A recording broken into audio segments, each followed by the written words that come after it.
হযরত ইউনূস আলাইহিস সালাম মাছে তারে গিলে ফেলে দিল। হতাশায় তিনি হার্ট ফেল করেন নাই। মাছের পেটের মধ্যে যদি কেউ চলে যায়, বেরিয়ে যাওয়ার জন্য কোনো ব্যাকডোর আছে নাকি? কোন পালাবার কোন রাস্তা আছে? মাছের পেটের জানালা দরজা আছে? কিছুই না। তিনি হতাশ হলেন না।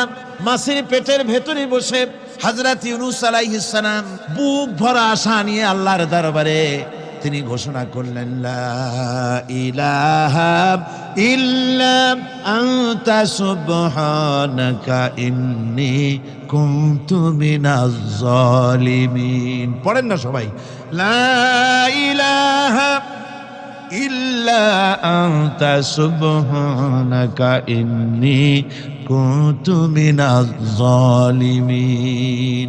হযরত ইউনূস আলাইহিস সালাম বললেন, আল্লাহ তুমি ছাড়া কোনো ইলাহা নাই, তোমার পবিত্রতা ঘোষণা করছি, আমি জালিমদের অন্তর্ভুক্ত হয়ে গেছি।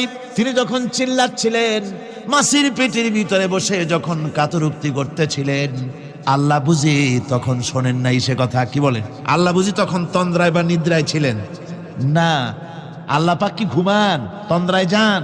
লা তাখুযুহু সিনাতুন ওয়ালা নাওম। আল্লাহ রাব্বুল আলামিন বলেন, কোন তন্দ্রা বা নিদ্রা আল্লাহ রাব্বুল আলামিনকে স্পর্শ করে না। হযরত ইউনূস আলাইহিস সালাম যখন মাছের পেটের ভিতরে বসে চিৎকার মারলেন, আল্লাহ পাক বলেন, ইউনূস রে, তোমার ওই ডাক কেউ শোনে নাই। দুনিয়ার কোনো রাজা বাদশাহ শোনে নাই, দুনিয়ার কোনো বন্ধু বান্ধব তোমারও শোনে নাই, কিন্তু আমি তোমার আরশের মালিক, আমি রব্বুল আলামিন শুনেছি। শুধু শুনি নাই, সঙ্গে সঙ্গে জবাব দিয়ে দিয়েছি।